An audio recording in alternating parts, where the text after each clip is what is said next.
हमारे दूसरे राउंड का नाम है पदगीता। यहाँ हम आपको एक विशिष्ट शब्द देंगे। इस शब्द से संबंधित श्लोक आपको बोलना है। And here's the twist. The word doesn't have to be at the start. It can be anywhere in the shloka. Let's see which team has the best vocabulary of the Gita. Team A, your first word for the Pada Gita is लोकत्रयम्। पास। द्वावा पृथिव्योरिदमन्तरं हि व्याप्तं त्वयैकेन दिशश्च सर्वाः दृष्ट्वा भूतं रूपमुग्रं तवेदं लोकत्रयं प्रव्यदितं महात्मन्।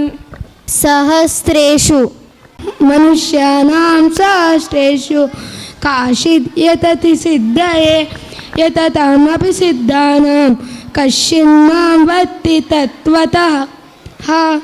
कर्णा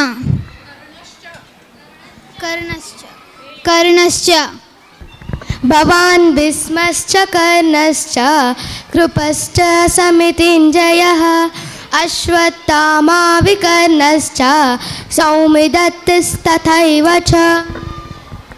ध्रुवम् एत्वाक्षरमनिर्देशम् अव्यक्तं पर्युपासते सर्वत्र गमचिन्तं च कूटस्थमचलं ध्रुवम्। करुणः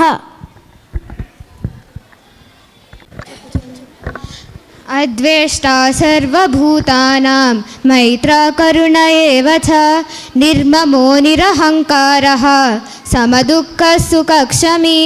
भूतानि अन्नाद्भवन्ति भूतानि पर्जन्यादन्नसम्भवः यज्ञाद्भवति पर्जन्यः यज्ञः कर्म समुद्भवः। वायु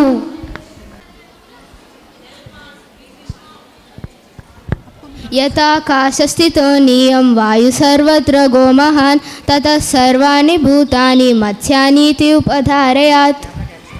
गोविन्द न काङ्क्षे विजयं कृष्ण न च राज्यं सुखानि च किं नो राज्येन गोविन्द किं भोगैर्जीवितेन वा। ॐ तत्सत् इति निर्देशो ब्राह्मणास्त्रिविधैः पृथक् ब्राह्मणास्तेन वेदश्च यज्ञश्च विहिता पुरा। उपासते मय्येवेष मनो ये मा नित्ययुक्ता उपासते श्रद्धया परयोपेता ते मे युक्ततमा मताः। सात्विकी त्रिविधा भवति श्रद्धा देहिनां सा स्वभावजा सात्विकी राजसी चैव तामसी तेति तां शृणु। मणिगणा मत्तः परतरं नान्यत् किञ्चिदस्ति धनञ्जय मयि सर्वमिदं प्रोतं सूत्रे मणिगणा इव। Let us have a big round of applause.